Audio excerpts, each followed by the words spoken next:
allegations and counter allegations made alternately by the parties in a legal action or proceedings।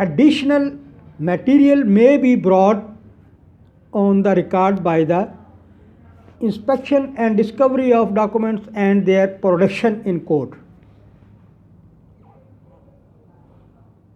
Further, the parties may be required to admit or deny documents and facts. So, in addition, the admit statements of parties on their witness may be recorded.